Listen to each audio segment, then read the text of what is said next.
Call for action. He said, "You were ahead, Melba." No excuse for this stuff. All right. Here I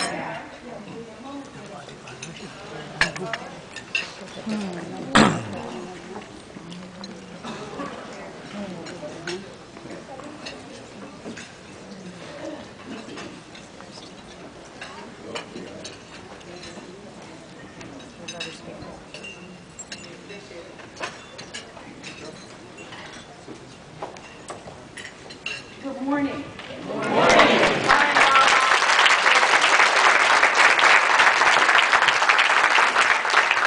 I accept help now. Several months ago, about 6 months ago, they diagnosed me as having a bit of arthritis, and they said, "Your right hip is a little trouble. You ought to be a little slow, walk slower, take a cane." I said, "Heck, no, not me." So I dashed around at great speed, and then, of course, I fell to the right on the hip. So now, pray for me on May 12th. I'm supposed to get a new hip. We'll see. One of the great pleasures and privileges of being here is to tell you that I have to, promise you that if there's one last little old lady left on a walker, there's going to be a Martin Luther King birthday, because you want to know why? I was one of the people that marched for, prayed for, helped for, voted for, tried for, cried for, pleaded for, and cursed for this day. So it's going to be, okay? I would like for you to applaud yourself for being here, and I'd first like to say how honored I am and how happy I am when brothers and sisters come home and you get to hug cousins and relatives. I am seated at the table with, don't you move now. You better not move, baby. I'm going to go right here. The Reverend Cecil Williams, head of GLI.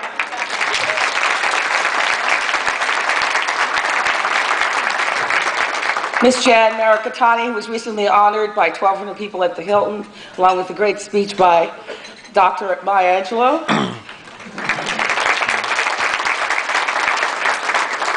And we have been sisters and brothers in the struggles. We don't even talk about how long. Cecil and I don't say numbers. It's bad to talk numbers. You shouldn't say numbers.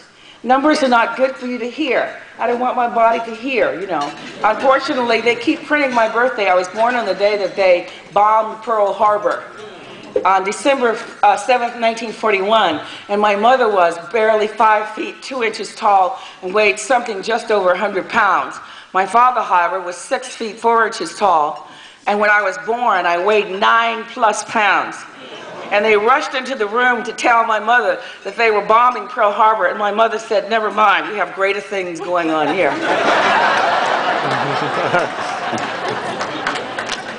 Since that birth, it was interesting that my life began with an incident, and I'll tell you the incident. I write about it. When I was born, because my mother was so small, they used something that they no longer use, which is forceps, to pull me out. And in doing so, they injured the top of my head. And I was with heavy temperature. I was in the Missouri Pacific Hospital in Little Rock, Arkansas, where there were no black people, no black doctors, no black nurses.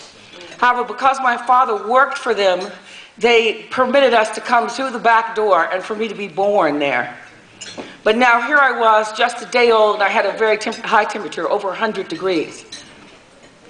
And so the doctor took me back to the operating table. Now, while I was on the operating table, because I had a big scar in my head, there was a janitor in there scrubbing the floor.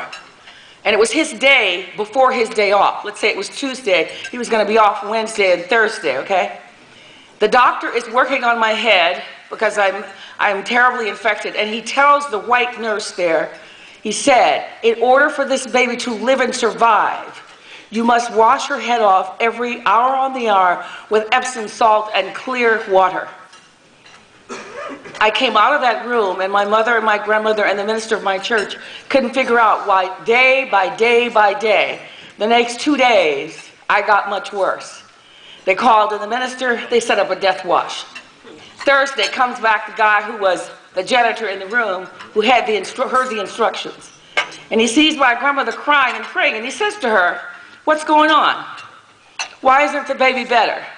That their doctor told the nurse to put Epsom salt on her head. She's supposed to be better. Well, my grandmother went out and got the Epsom salts, and she came back.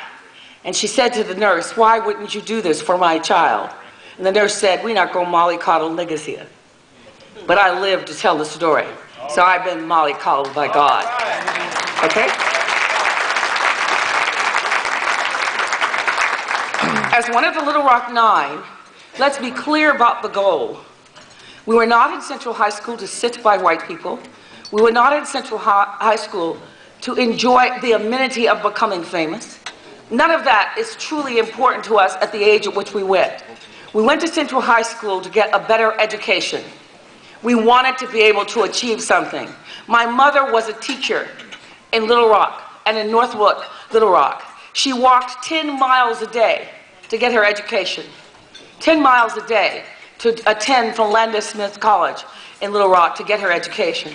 She wanted me to have the best education possible, and that's why ultimately the 9 of us would volunteer to be the first 9 black people going to Central High School.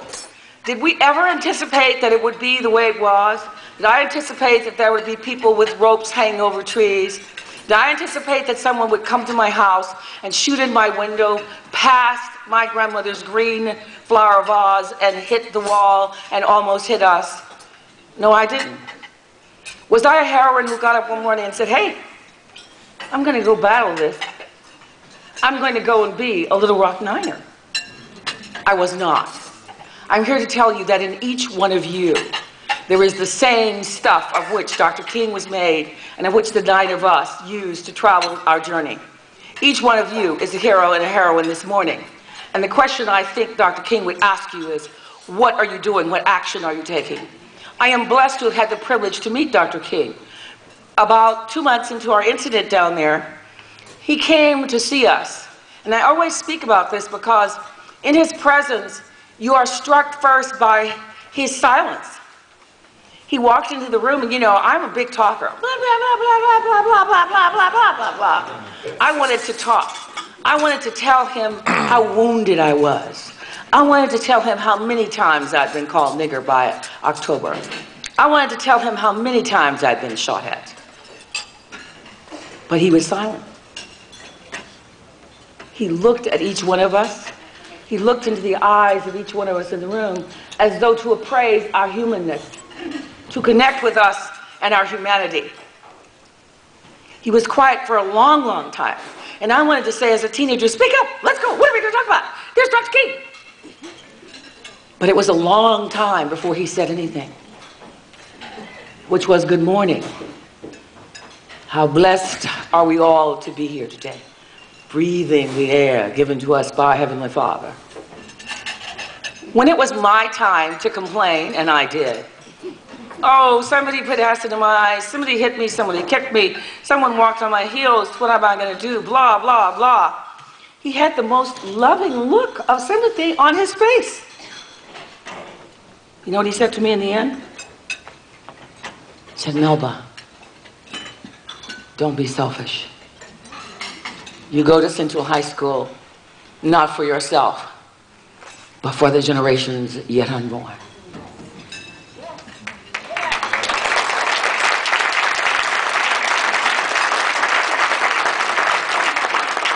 Everything that you and I do must be in considerations of the generations yet unborn. As I went through Central High School, how many days did I come home and say to my grandmother, "I want out. I'm tired of people putting egg on my face. I'm tired of the guy who walks on my heels." Recently we were on Oprah, and this dude who walked on my heels, when I walked up the stairs, my Achilles tendon hurts every day of my life. This dude walked on my heels every day of my life from one class to the other. Keeping in mind, Central High School is 3 stories high and 4 square blocks in diameter. So when you're going to go to Central High School, you're going to walk. And this dude walked on my heels from class to class. That was his assigned job by the KKK, White Citizens Council. So here we are sitting on Oprah not long ago, and what do you think he says? He says, "I think I had a crush on you. I want to get to know you. Do you want to come to dinner?" I said, "Have mercy, Jesus. I am apprenticing Mother Teresa, but I ain't made it yet. No, thank you." Haven't made it yet. Working on it, though. Working on it. Working on it. Working on it, though.